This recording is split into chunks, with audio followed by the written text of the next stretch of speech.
We had the 39th annual Survivor Series. This was War Games, and at San Diego. Is that how you say it? San I let Diego, my yes. I let my inner Ron Burgundy kick in. There was four matches on this card. We had two War Game matches, two championship matches. This is the Big Pop 30 podcast. We're going live a little bit right after Survivor Series went off the air, and we're going to give our thoughts about everything about Survivor Series. But hey, I need you to do me a favor. Do me a solid if you don't mind. Hit that like, hit that subscribe, hit that notification button. We go live after PLEs. We go live to give predictions. And we also hear on YouTube, what we do here is we pick some retrospect or retro pay-per-view PLE, whichever word you want to use. We give our thoughts about them. So please hit that like notification and subscribe on our YouTube.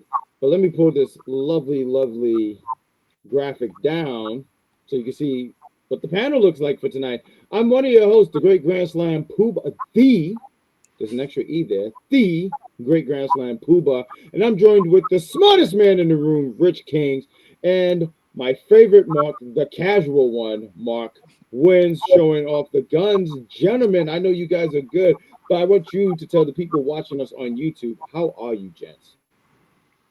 Yeah, I'm doing good. Solid Survivor Series match. About to get into it. Matches, excuse me.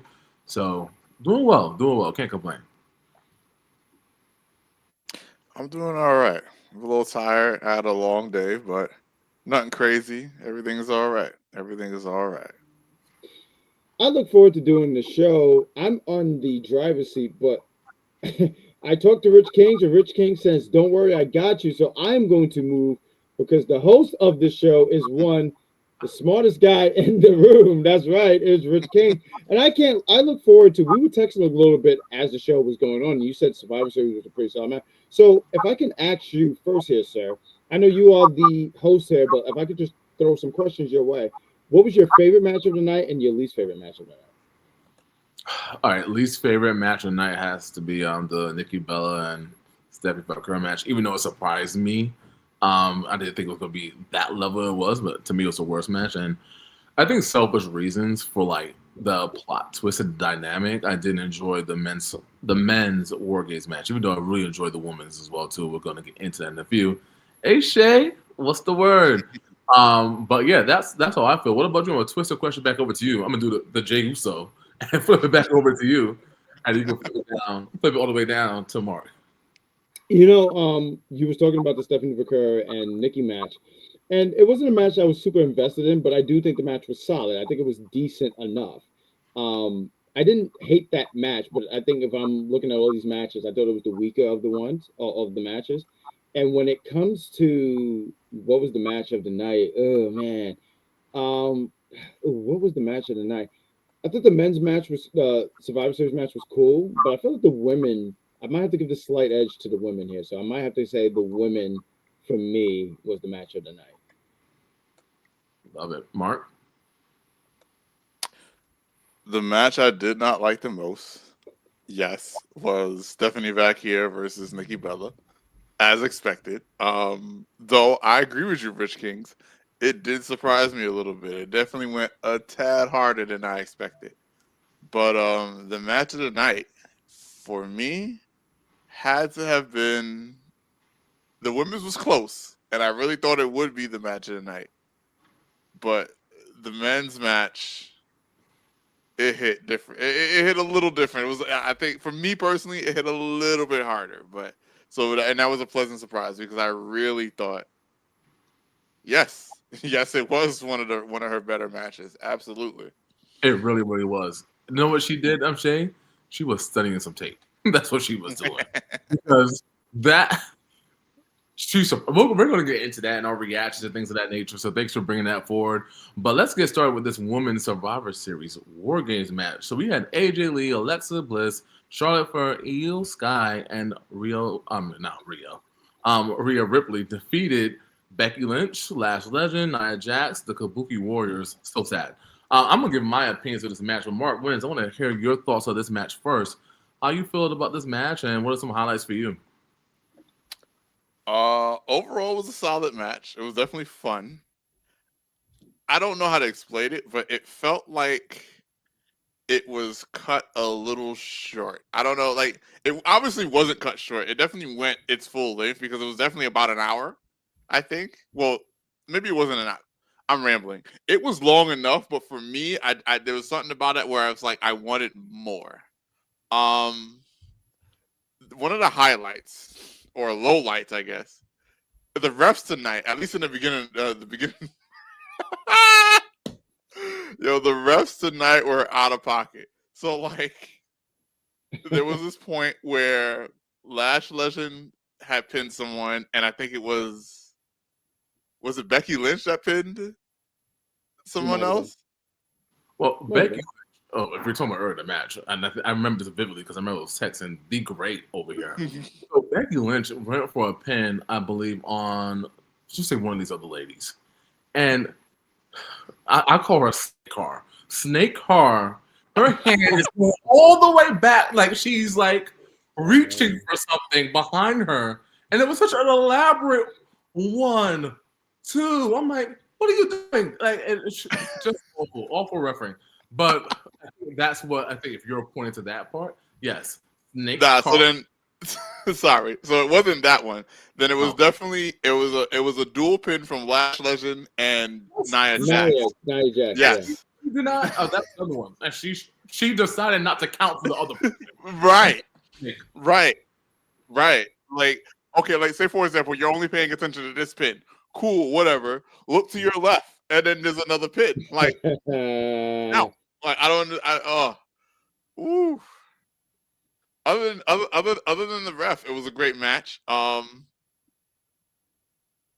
Sky did her, her signature trash can swanton. Yes.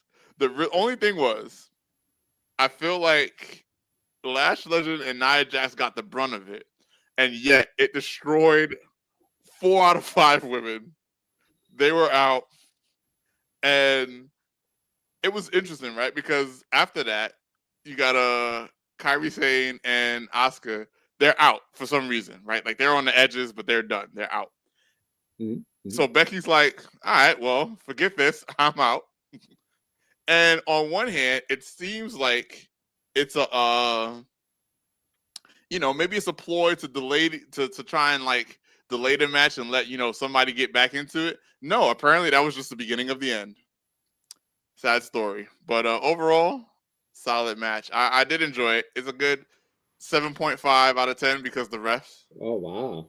Yeah, 7. Only because of the ref. If the ref was intelligent, it'd have been an 8 out of 10 easy. But the ref brought it down to me. I couldn't ignore it. I know Rich Kings is going to give me the floor here, and shout out to Mark Wentz because he's been calling out these refs. He's talking about tonight, but I want to talk about in April when JC Jane was robbed because Mark Wentz pointed that out, and I just wanted to throw it out there. I have to make my JC Jane reference, and that's what's happening tonight here. So I'm glad that Mark is calling out the refs. Refs, you got to do a better job. They do. It's 1, 2, 3, not ABC. Thank you for that, Mark Wentz, so much. I enjoyed the match. I think it was a great way to open up the show. Matter of fact, I was texting you, Rich Kings. I love how we all go with our shoot names so much. Like I spoke to the great Grand Slam. Like no one talks like this but us. I love that. But I was talking to Rich Kings, and because me and Mark, we came in a little late, wanted to grab some food real quick, and then watch the show, And I thought that they were opening up with, I forgot what match it was. And I was like, oh, I'm wrong. And then when you said, no, it's the women's, I was like, oh, that's cool. And I thought these women went out there and they kicked ass. I did like how Lash was the last one to come out there. I feel like she didn't get to do enough, but I feel like she did not even enough, but I feel like she was able to be showcased in a way.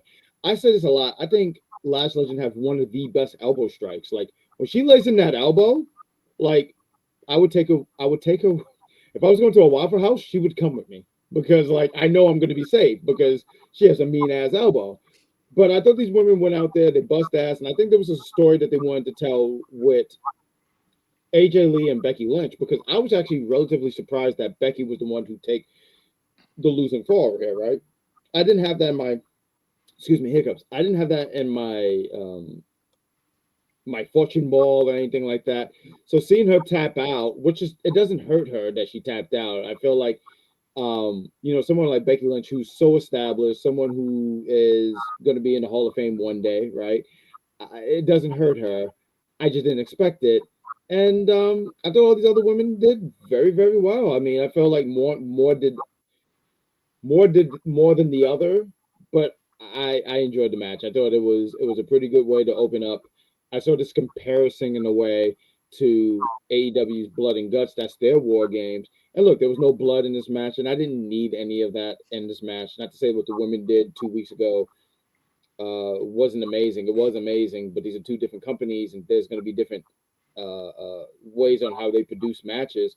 But I thought for what I saw, I enjoyed it for the time. So it was cool. What do you got, Rich Kings? Yeah, I mean, I enjoyed this. It's a great opener for me. Watching from the beginning of the crowd getting hype, and then I'm looking and I hear the sirens for the War Games crowd.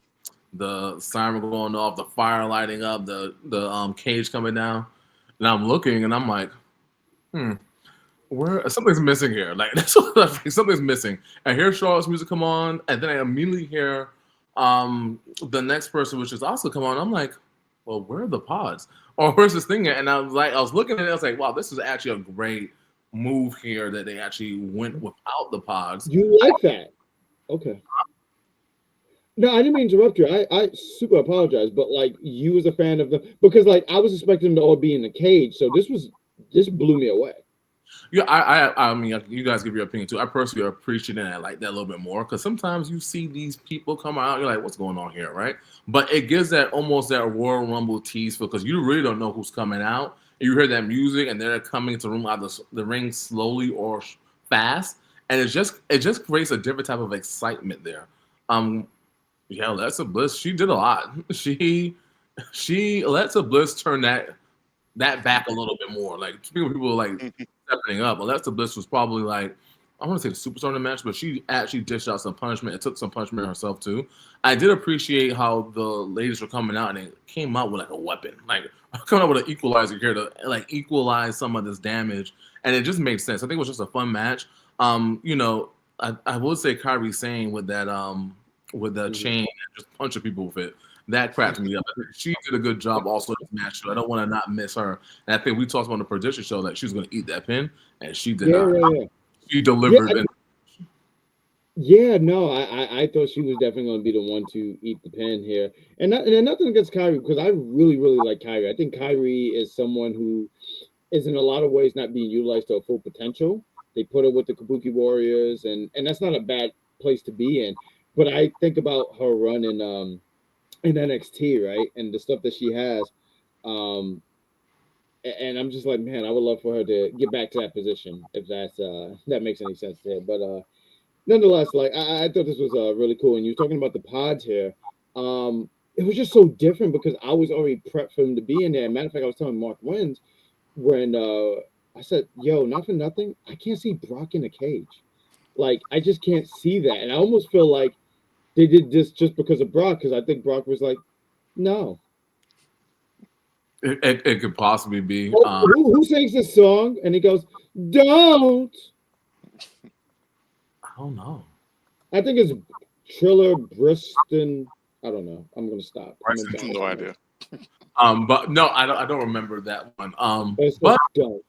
I'm gonna go this match. I did not appreciate the miss to Lash Legend. We didn't mention that, but I just didn't appreciate it. But moving on to unless you guys got anything else to say. See, I was close. See, right here. I was close. Triller. Byron's Triller. Bryson. I was close. Yes. Bison like huh? What Huh? does he say? Donald? Who, me? Yeah. What did you say? He said Donald? No, I said Triller. Broston Triller. Bryson Tiller. Yeah. Okay, Miss Frizzle. I'm sorry. I was close. All I know is that he says, don't.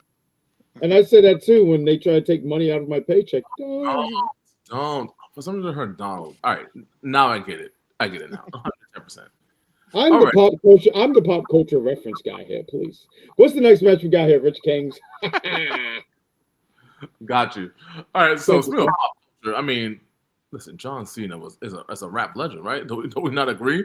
The John Cena Thugonomics had he's doing. So that's a nice little transition here. So John Cena versus Dirty Dom Mysterio.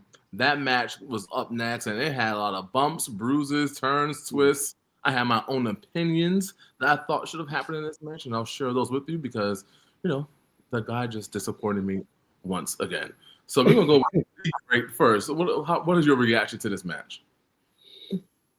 I'm so mad because I have pictures here, and I should have put a War Games match, so forgive me for not doing that. But we got the return of this young lady, Liv Morgan, and John Cena's happy about it too. Look at the thumbs up.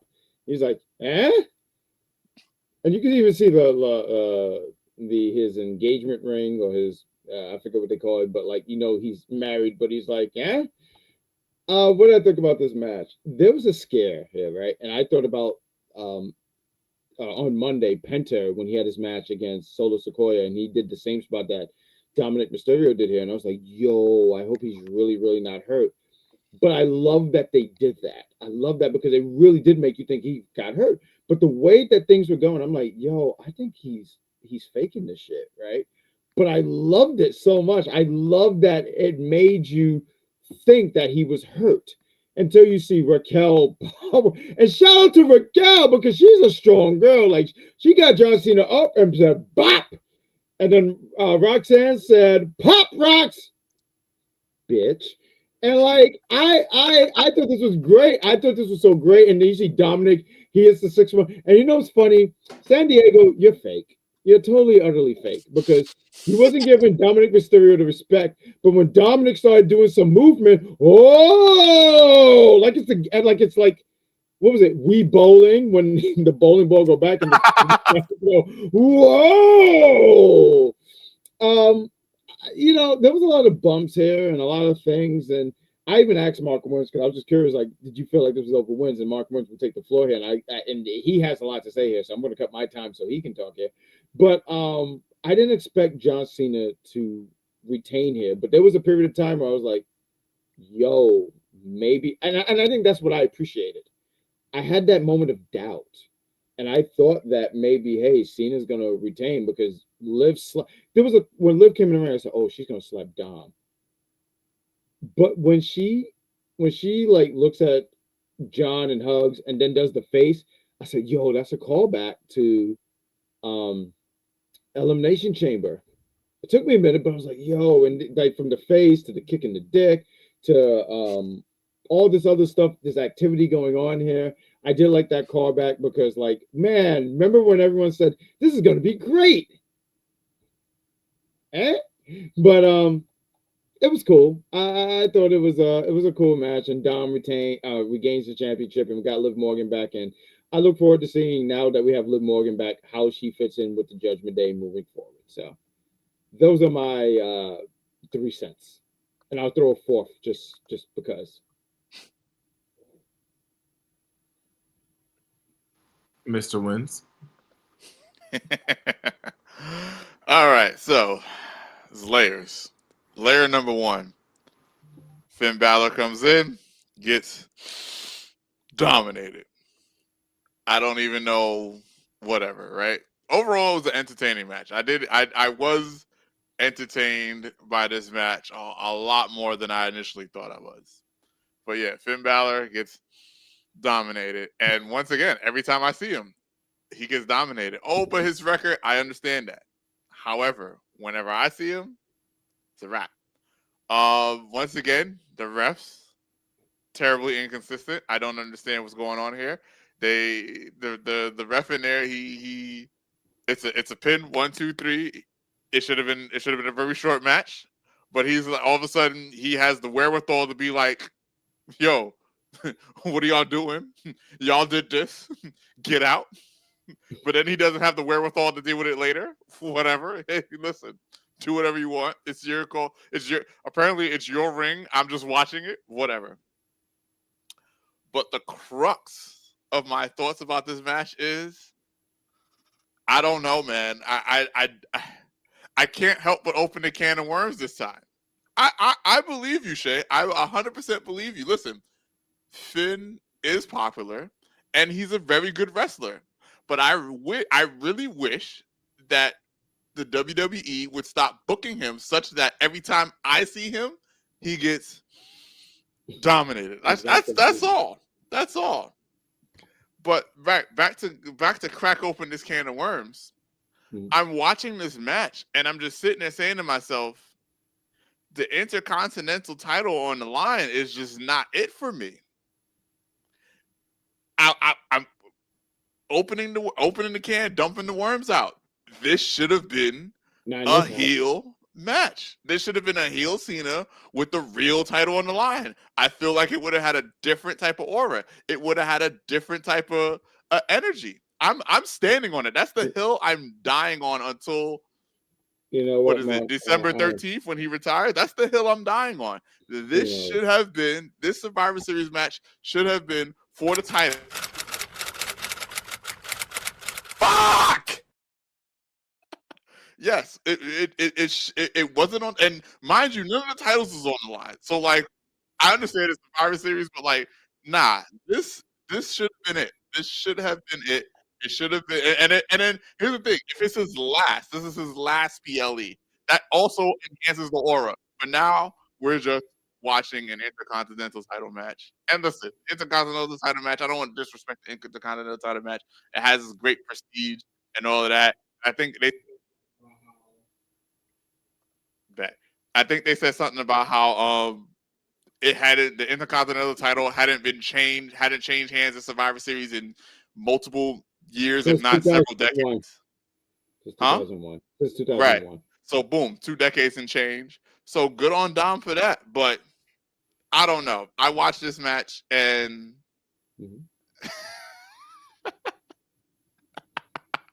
that's funny. Yes.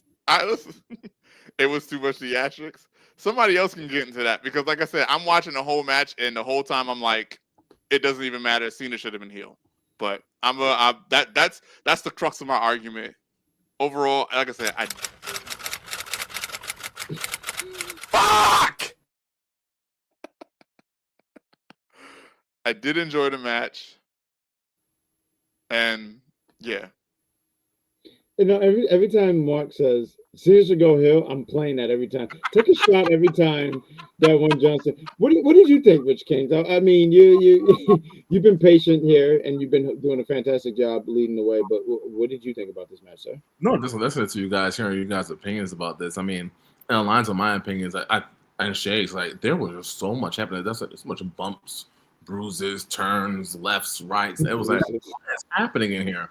But it was right. So let me put it, and I hear what Mark is saying here with John Cena and the aura that came, right? So they started using that scale, that noise scale, right when his entrance hit, right? And that was good. Him running around, doing all these things, I get it. And like you said, the great San Diego, they're nothing but frauds, right? They were loving some dirty Dom, and once they heard that music, they just crumbled like they just crumbled. And they didn't know what to do. They were just literally lost of what they should do as fans. And to Mark's point about that ref, I mean, to have that type of awareness, you tricked me. These two people did the match. Didn't want to disqualify them, but you could just leave.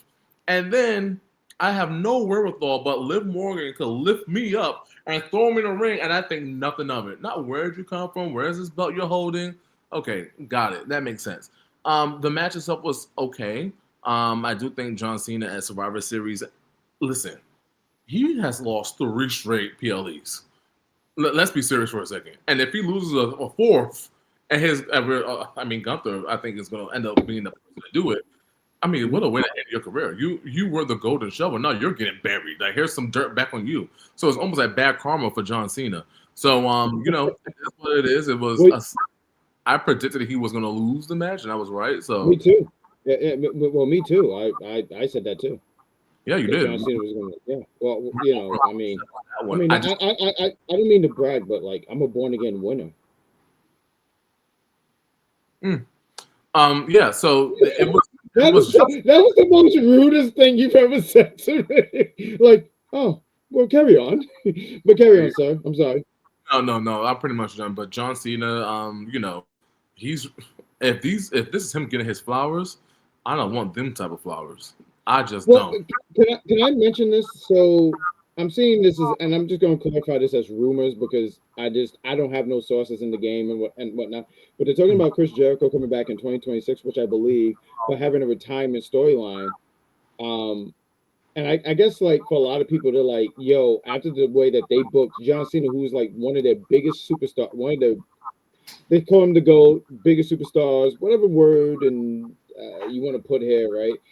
And you're like, do you want them to book like someone like Jericho or AJ Styles? AJ Styles said he's retiring next year, and we don't even know like if it's the whole entire year he's going to be there and all that stuff. But like, do you trust them booking anything like that for someone like because I think someone like Jericho deserve a proper retirement storyline. Well, I think the last time. I think it depends on the talent, right? So if you are John Cena, like you made a career of winning and winning and winning. He's like they said at the pay-per-view event, he holds the second most pay-per-view when PLE wins behind Undertaker. So he's had a whole career of winning. So I think this is his way of giving back to the company because at the end of the day, he's been doing this for almost 2 years, right? He's been losing and putting people over, whether it was Roman Reigns, Austin Theory, Solo Sikoa. He's been doing this for the last 2 years to put over this talent. Now, if Jericho or AJ Styles come in, I think they do also have a play or a say in their creative of how they want things to go. But I don't think it'll be a losing story. I just think John Cena is just giving back. Like he's just Red Cross. Okay, that's fair. That was a good one. I like that. He's giving blood back.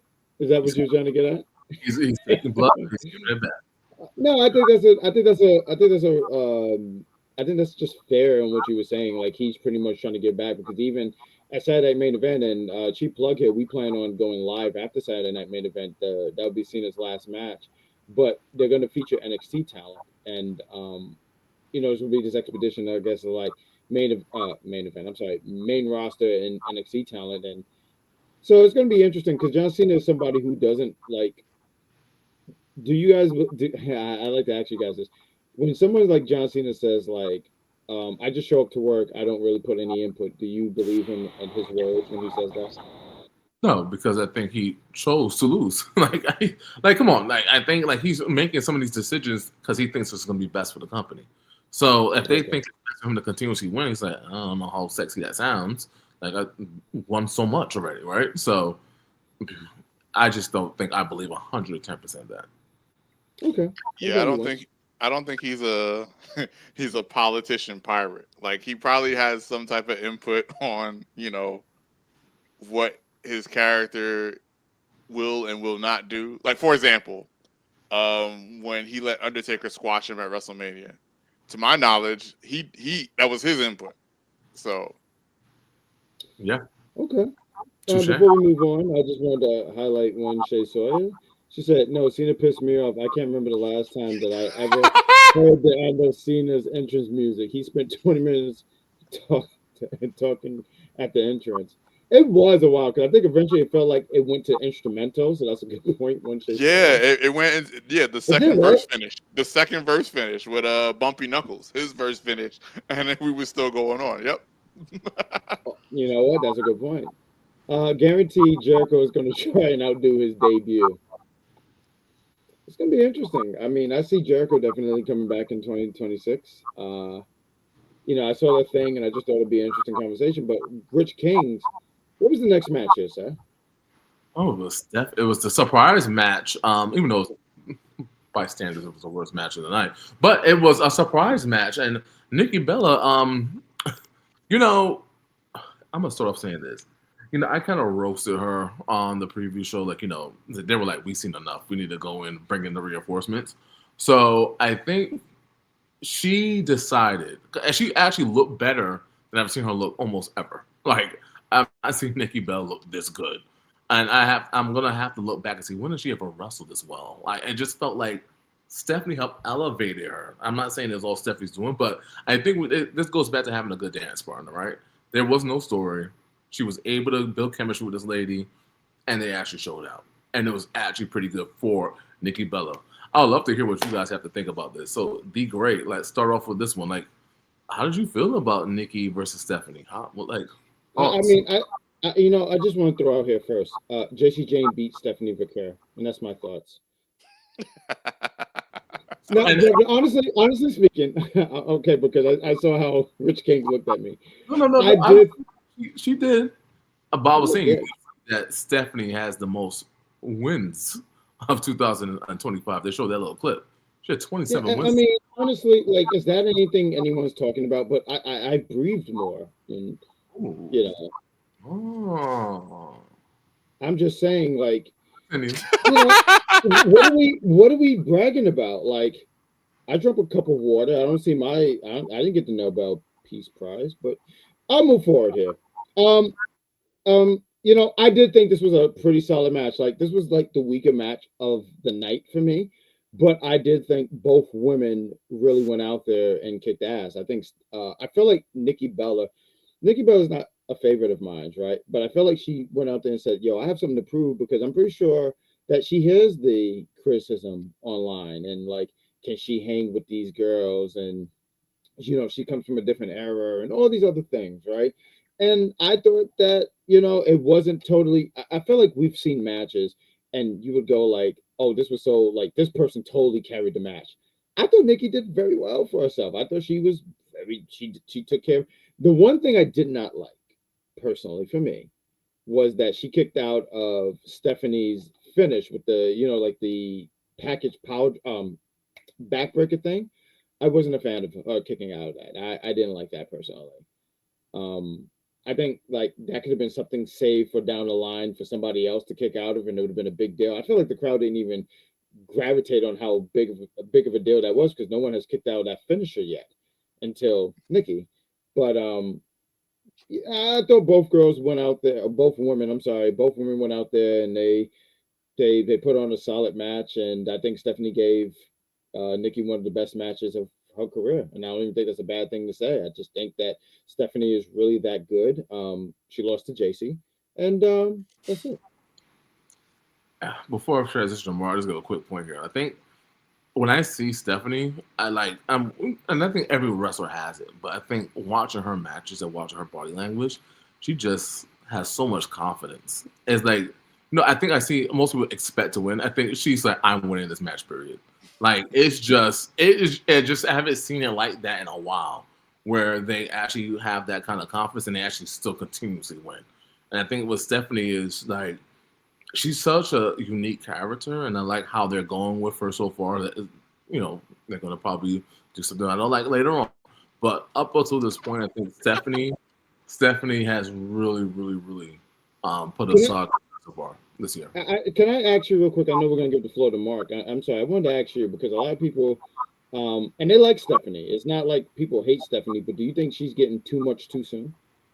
No, I don't. Like, I mean, why wait? Why fumble the ball? Why have somebody have useless matches? Like, let's not waste time. And who do you want to see in front of us right now as the champion? We'll give it back to Becky Lynch, Bailey. Who? Show me who. So I feel like I hear what you're saying. I hear what some of those, not you, but I hear what some of these fans might be complaining about. But at the end of the day, like, what's too soon? We don't remember Randy Orton and Brock Lesnar. Was that too soon? Like, when do we really keep moving this goalpost? Like when are we gonna stop? But I think Brock Lesnar won it pretty fast last time I checked. He did. He did. He wanted the year that he was on the main roster. He debuted after WrestleMania 18 and SummerSlam of 02. He was the WWE champion. Just like that. Mm-hmm. But and I'm saying to be fair, but like when I'm looking back, Brock looked like a champion the day he debuted. And I think it's fair to say with the aura that Stephanie does have, she gives She's that good, though. should have the belt. Like, give me the belt.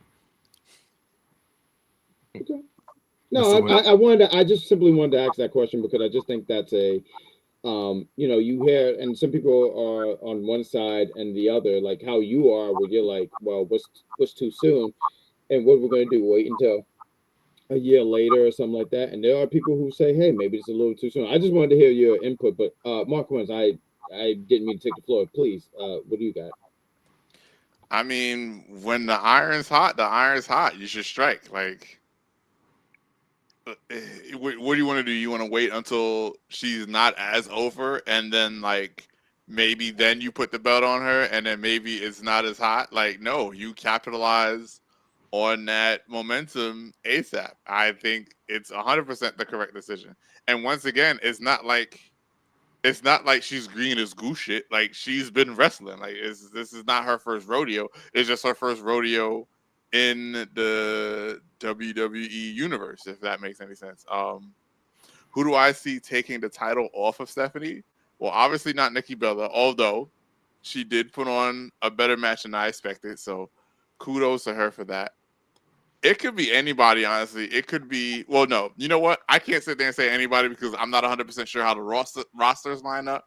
Because like I could sit there and say something like it could be Rhea, it could be Asuka, it could be Io, it could be Lash, and then your guys will tell me, oh, but they're not on SmackDown or they're not on Raw. I don't know how, like I said, I don't know how the rosters line up. But there's plenty of people that could take the title off her because she's a strong champion, but she doesn't come off as like she. I don't think if they're gonna book her on like a Roman Reigns, Cody Rhodes type of move, I'm with it. I'm cool with that until everybody else is like, oh, I don't understand why she has the belt for so long. But for the most part, I want to say any of the top tier talent can take it off her, like whenever it makes sense, and that's what you would hope. You would hope that whenever they take the title off of her, it makes sense for the title to come off of her because it can happen at any given time. Like there's a lot of really good women's talent in the WWE. As far as this match, I don't have much to say about it. It was the worst match of the night, but we're using I can sit there and honestly say I'm using that title as worse as loosely as possible. It was the lowest rated match, but it wasn't a bad match. Nikki definitely held her own. Stephanie definitely carried the match, but like Nikki held her own. Like it wasn't. I've seen bigger carry jobs in my time of watching wrestling. So, huh? Oh my. Yeah, I've seen bigger carry jobs. So carry it jobs. was. What was you watching? I think I know what you're getting at here. You want me to get at Jeff Jarrett and Crimson from TNA, huh? Is that what you want? No, I was just trying to be here saying this is a family show, and you sound very nasty. I guess. In any event, like I said, I don't have much about the match. I was pleasantly surprised. I did enjoy the match, and yeah. Like, Rich Kings, did you want to take the floor on who you think? Because I have somebody. I have somebody too. So to answer Shay's question here, I don't think anybody's active right now. When I say active, they're not around right now. I think Bianca Belair will be somebody that could potentially take her down, right? So someone, and I think I want to see Bianca on the main roster be a heel. But I have not seen that yet. So I would like to see.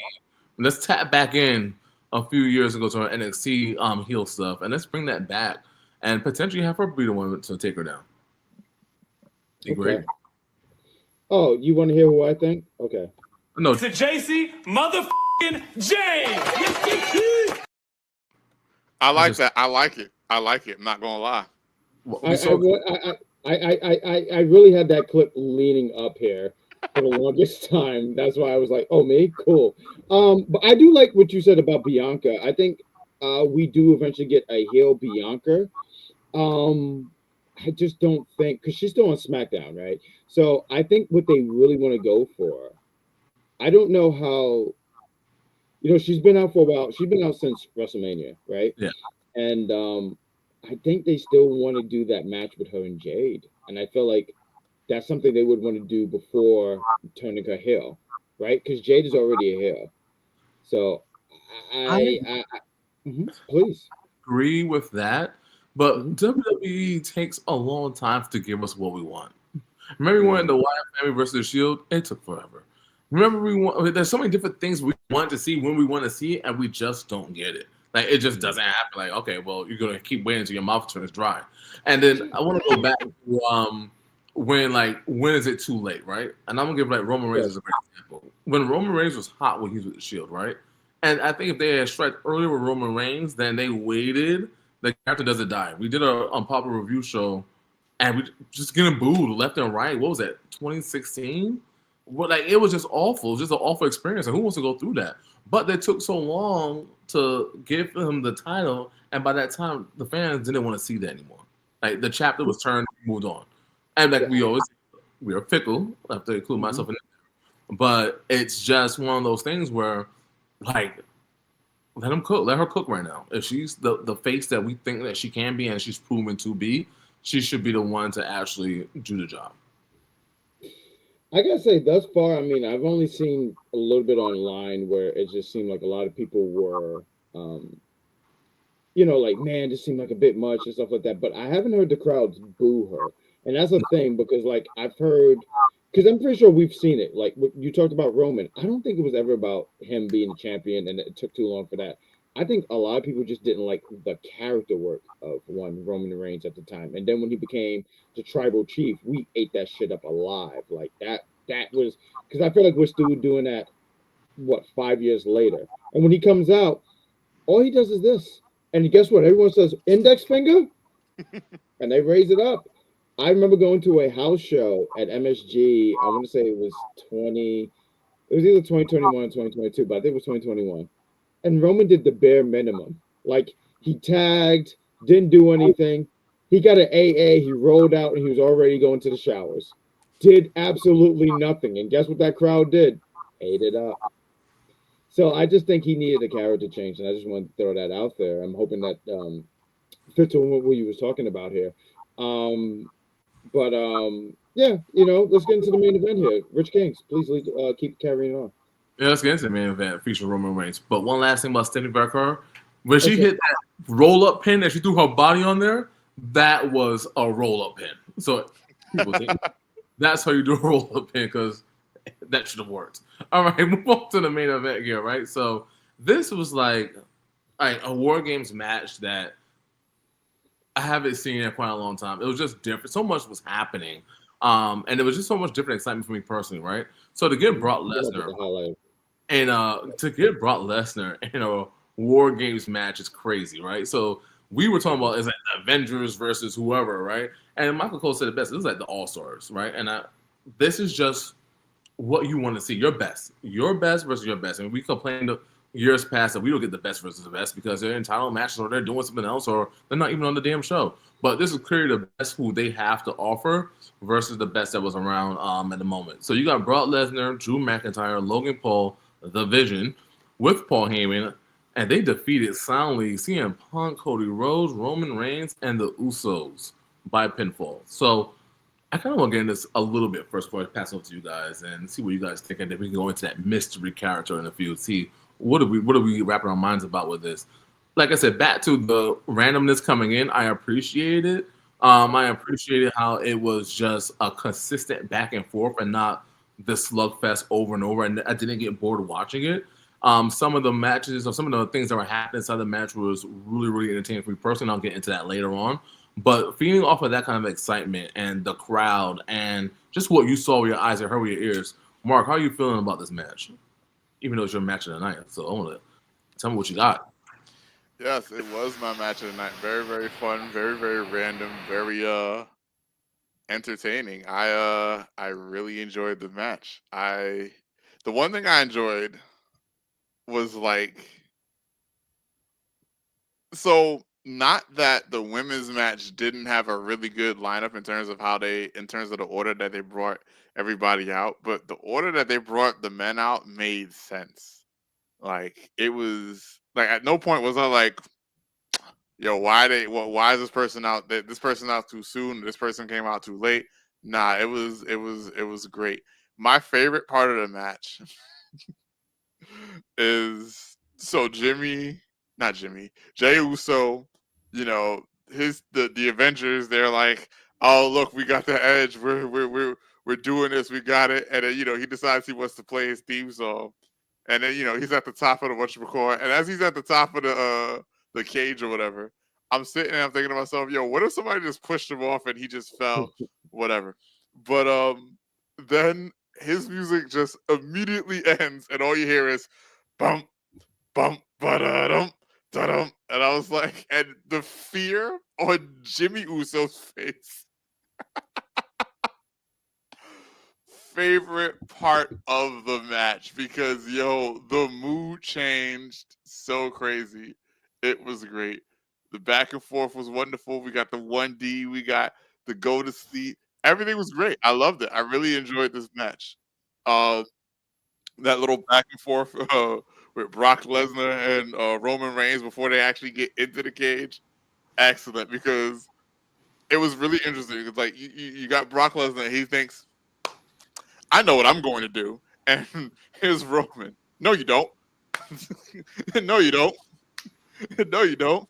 But he spams this move, and then what does Brock do? He texts, "Get out of here with that!" Boom, get him out of here. It was absolutely amazing. The Shadow character.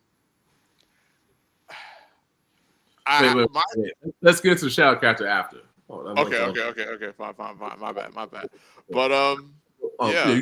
Oh, you know what? I do want to talk about. I want to talk about how Braun Breaker landed on his neck, and I'm glad he was okay enough to finish the match, and I hope that he still goes to the hospital anyway, because when he landed on his neck, he did not sell that. He was just like, it looked crazy. It really did. So I'm glad he was able to finish the match. I really hope they send him to the hospital anyway, just to be sure, because I do think it was crazy that he was able to finish, like real crazy that he was able to finish the match. But yeah, really good. I agree. I 110% agree. I'm gonna do a little segue before I give it to the great over here. I appreciate that part, Mark, when they were like, run it back. And he was at the top of that cage and like dancing with the stupid thing. I'm like, cage. And then you know what I appreciated? Like, we know Brock Lesnar's coming, right? But us watching TV, there was no countdown. It was boom. Like, yes. And we got to count down the whole match, and there was nothing happening but that music hit, and everybody's looking around. But I would point out CM Punk here, right? He's like, yeah, you gonna play that music, but I'm gonna use this chair and hit somebody down real quick too. He was like, okay, enough. We got a match to win. So that's just my little tidbit right there. Be great. Off to you. No, it's funny. I feel like I was telling Mark Wins this too when we were watching the match, and I was just like, why would you stand across the ring from Brock Lesnar? Like, when I saw CM Punk and he's standing there, I'm like, you can like leave the ring, right? Like, he stood there and thought he was going to do something and then got tossed. Then Cody, what do they call my man's here? It's from The Boys. I'm so mad. I can't think of it. Homelander. Yeah, Cody Homelander Rhodes get flung as well. I see this going on, and I guess you could say he was sent home. He landed at his home. Homelander. That's my joke, and I'm gonna stand by that. But this was it was fine. Like, when Brock got in there, it was a whole different atmosphere. When Brock comes into the ring, it's just a fucking different field. Even the Usos, they try to do something. You're best getting your daddy to run this man over, and even then, I think Brock can catch the car and fling it. So good luck. Just Jesus Christ. And it's such a, not for nothing. Sometimes you look at these teams. I was looking at the teams, right? And you look at the babyface team, and it's in a way this Avengers set team, right? But then I'm looking at the other side, and you know what? I'll say it. There's a lot of meat on the other team. You have Brock Lesnar, Braun Breaker, and Drew McIntyre. Hey, yo. Thanks.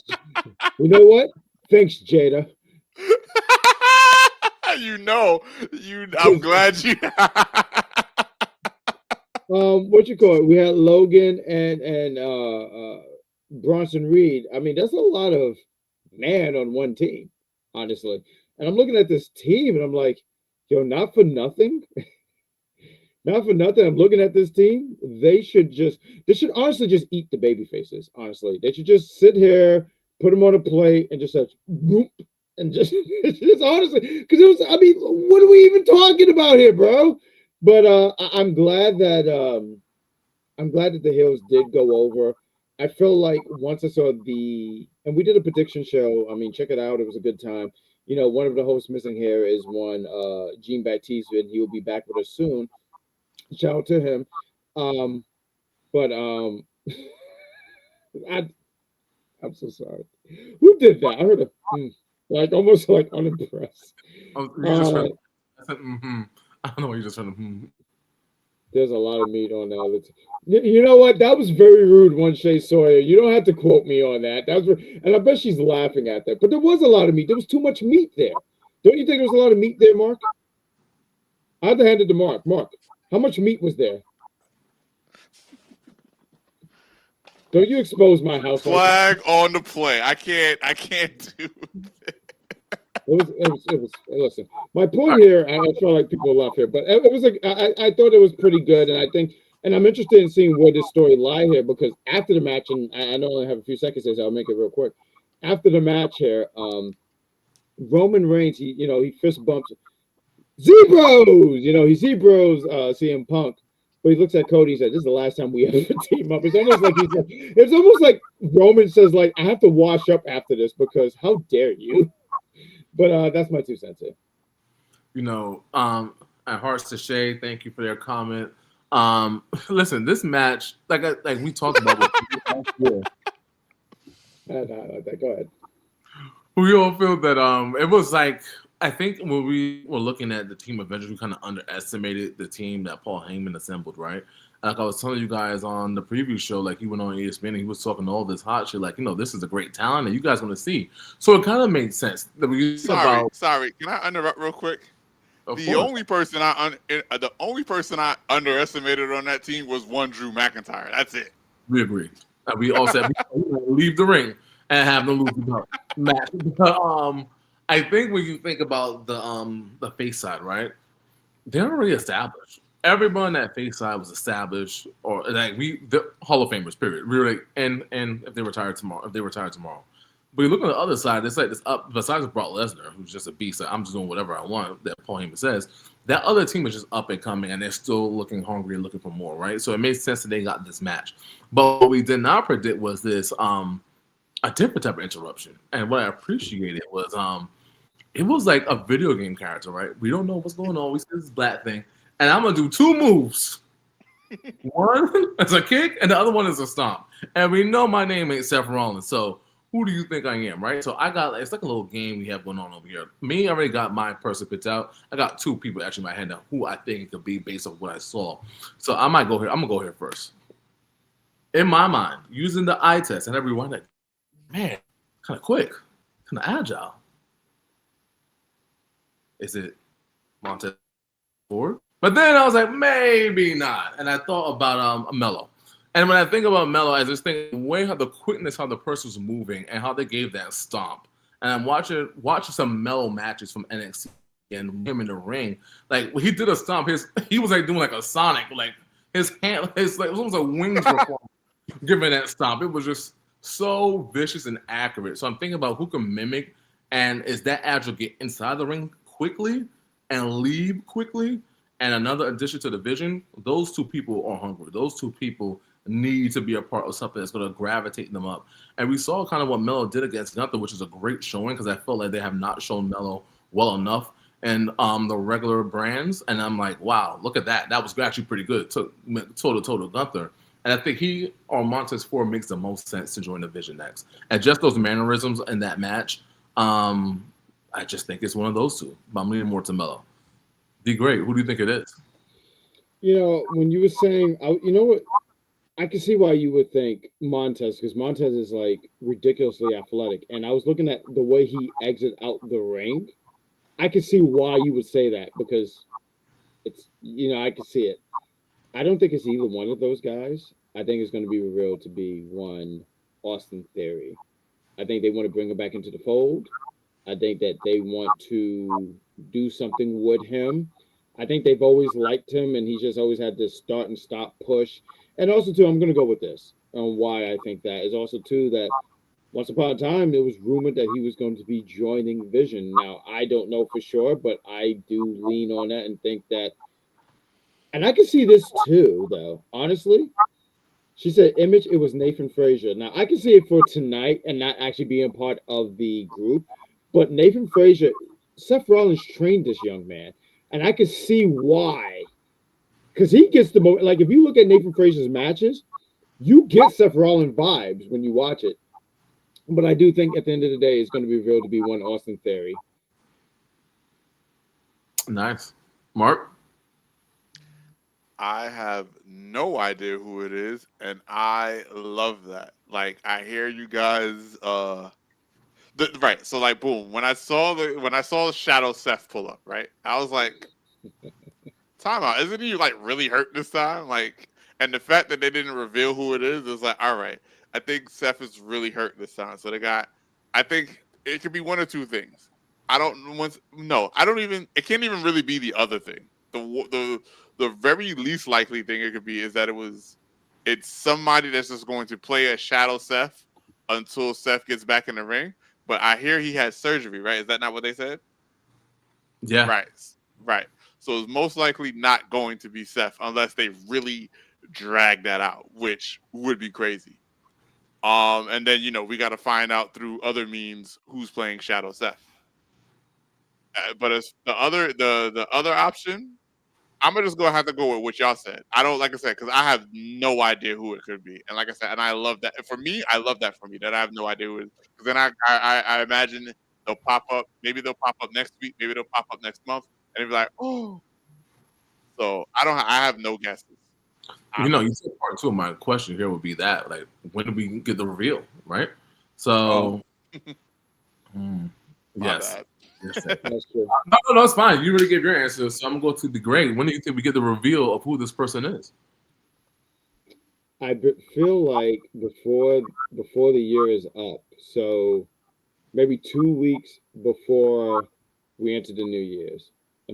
I'm sorry, it sounded so incorrect, but yeah, because we're about to enter the December month. So what?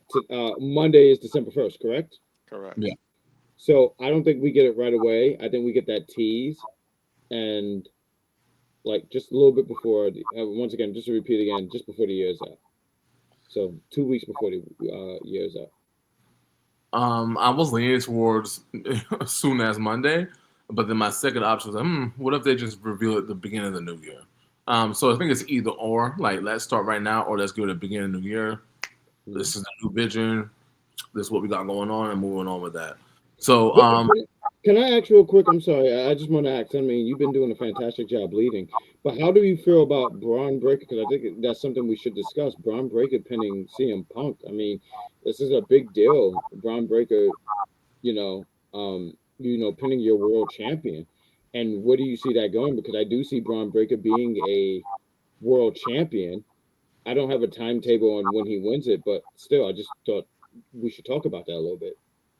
I think potentially, since he got the pin right there, obviously looking at like him, right? It's clear as day. Like we see this amount of potentially looks like, how do you set someone up for a Royal Rumble win, right? So I'm thinking about last year, Jimmy had this push, right? And they said they'll put this rocket on him, and the rocket went to WrestleMania and ended abruptly 2 months later.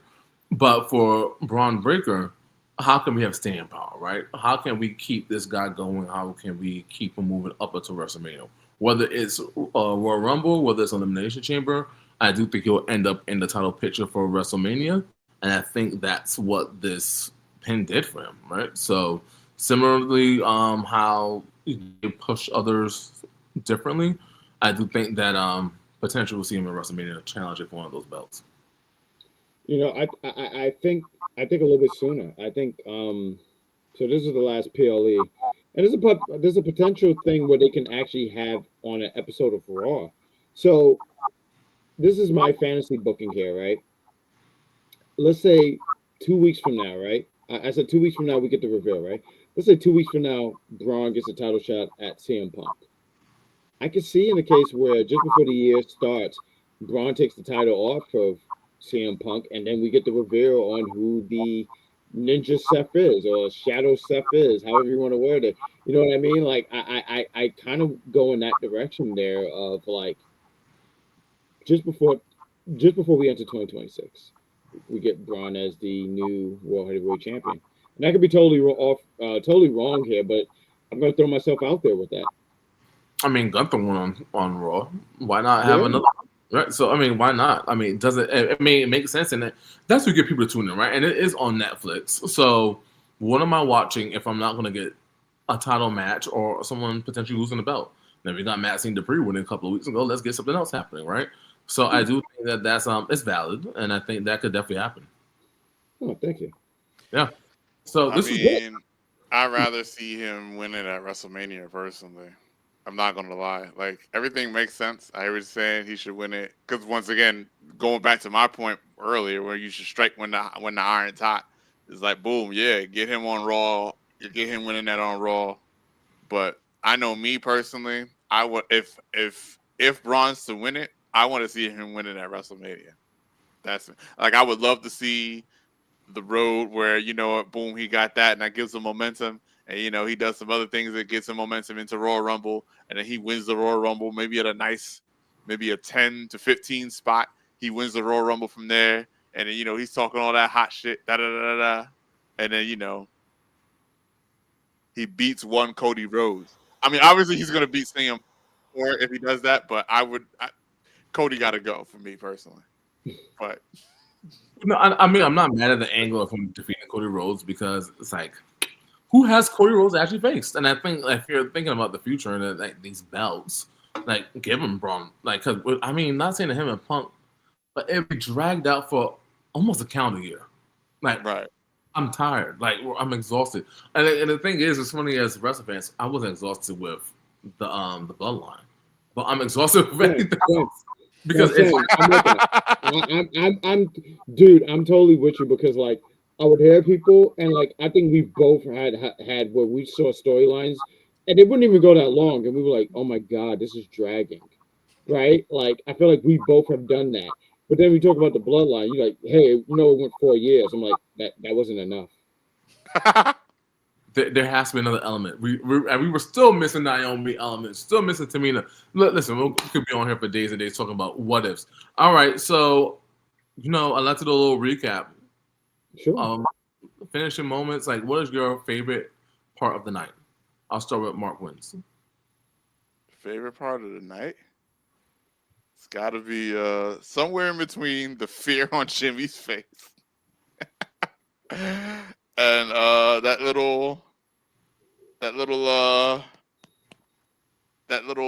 brawl between Roman and Brock. That was really cool. I ain't gonna lie. Those are my favorite moments. All right, be great. Favorite moment. I love that we have Liv Morgan back. I really look forward to seeing what's going to happen now that she's back. She's part of the Judgment Day and all that stuff, so I look forward to that. And I don't know if I have any other follow up. I mean, like I'm not gonna say the Intercontinental Championship match was like my favorite thing of the show, but it was just really cool that Dom got his win back. He beat, he can go down. I mean, it'll be a footnote at some point in history. He was one of the last two people to defeat John Cena. So I guess I'm going to go in that direction. The Intercontinental Championship. There were some really, really cool moments. Last thing I think I wanted to just include, because I just think it's impressive. Raquel just powerbombing John Cena. I just thought that was amazing. Like, I think she deserves a lot of flowers, too, because I think she's getting confident in herself, and she's finding herself. I think that she's starting to become the star that she can be. And I think that's fantastic. And I root for stuff like that. So I think that's amazing. And also, too, John Cena, because in 2010, you made my life hell, dude. So I loved all of this. I was telling Mark Wins, and take the floor, please, after this. But I said in 2010, we would have hit all this and John Cena was still kicked out. John Cena used to say, I do shit like this on Mondays for free.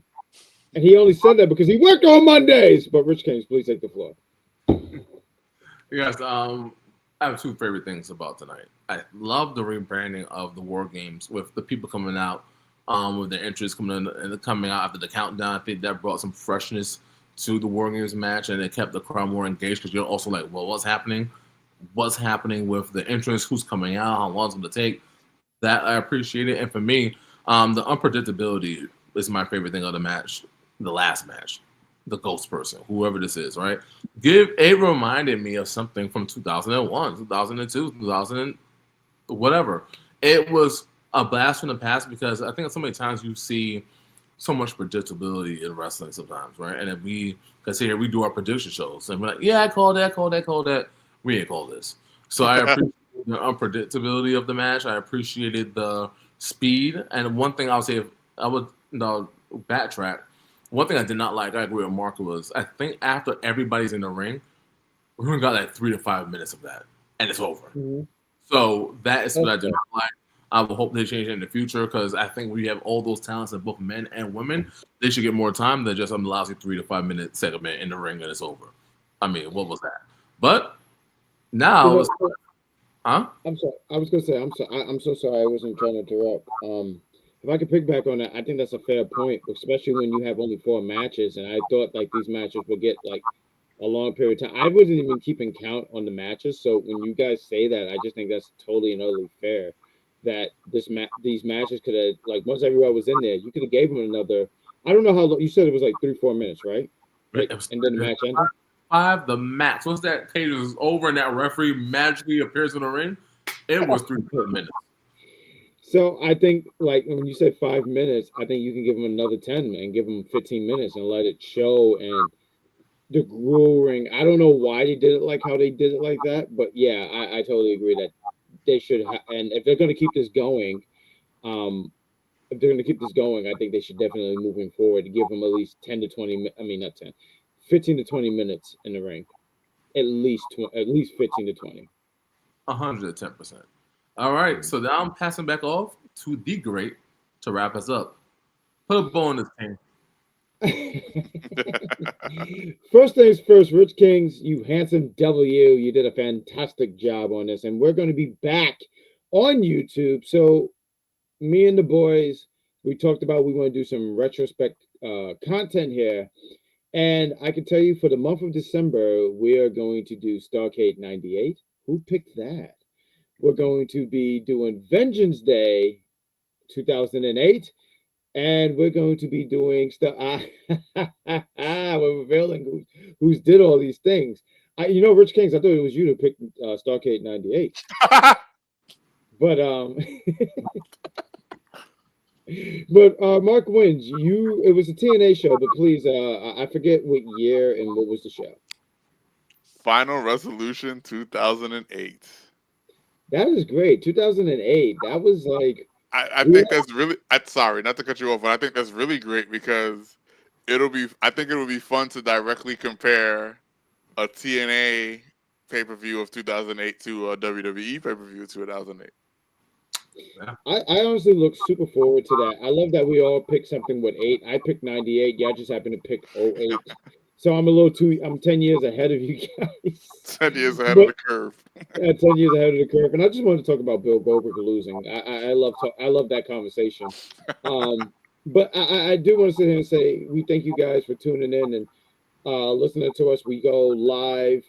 Once again, we really just go live for prediction and PLEs, and not even necessarily PLEs, but like Saturday night main event. We plan on to go live for John Cena's last match. We plan on when me and Shay Sawyer plan on to continue to do audio content for the Big Pop Theory podcast. We talk about the weekly stuff that's going on.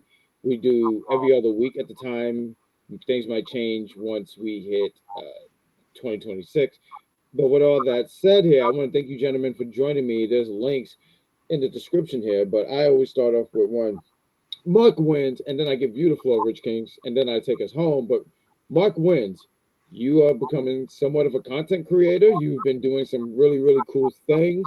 You are making reels, and you're doing these things, and I think you played Donkey Kong. Oh, so why don't you tell people where they can find you? Yes, you can find me on YouTube at Legend Number M. YouTube.com/Legend Number M. Right now, I took a small break, but I'll be back to uploading stuff next week. I took a small break. Life is a little nothing crazy, just a lot of things I got to deal with, but I'll be back to uploading some stuff. Mostly whatchamacallit. I have an idea for my next long form content, but I'll definitely be uploading some more reels and shorts this week and next week and the week after. Host with the most. Where can people find you? Right here on the Big Pop Theory podcast. And I look forward for these retrospects, and we're already talking about December. I know we're gonna have some cool things in January is Royal Rumble month, so I look forward to hearing the. This is this guy's pay-per-view right here. You're a fan of the Rumble, right, Rich Kings? You a fan of the Rumble? Yeah, I'm a fan of the Rumble. Oh, right. Mark, what are you laughing about? He wasn't in the Rumble. He was never in the Rumble, right? It was never to be talking about the Rumble. One of our favorite. If you guys don't know, Undertaker. Back then, I think it was 2001. Was it? I think it's 2002. 2002. He was on a roll. And he was mad. The Rock was talking about him getting eliminated by Maven, and he was like, "How dare he talk about me?" It was my favorite rap line. Me and Rich King, I gotta say, me and Rich King for the last 20 years, we would go like, was Rock in the Rumble? No, he wasn't in the Rumble. And he told me that I don't see fit for him to talk about me. I almost feel like that was No Way Out 2002. We got to put that in the February docket. One of us have to do that. Because that whole thing with Undertaker, I think we have a little bit of time to just shoot the shit a little bit, but just seeing Undertaker just so upset about The Rock talking about his performance in the Rumble. Like, me and Rich King stopped calling it the Royal Rumble for a while. We were just saying the Rumble. Like RUMBA. That is the show. Continue to follow the Big Pop Theory podcast. We have all these things on social media, Instagram, Twitter, YouTube, obviously. Hopefully we can start getting on the TikTok bandwagon. And we have a Gmail at the Big Pop Theory podcast at gmail.com. So if you have any questions, and we're open to suggestions about, hey, maybe we should check these things out. We're trying to review a lot of things here. Possibly some ECW content, some, I like how Mark just brings some TNA stuff in here, and we're trying to review many things. So I think there's a lot of retrospects, and it would be fun, especially for us who might have not watched a certain brand and hear our initial reaction. So with that all said, that is the show. Let me look for this thing right here. We thank you guys. We hope that you guys enjoyed, and be well, be safe, and we'll see you for the next Big Pop Theory podcast adventure.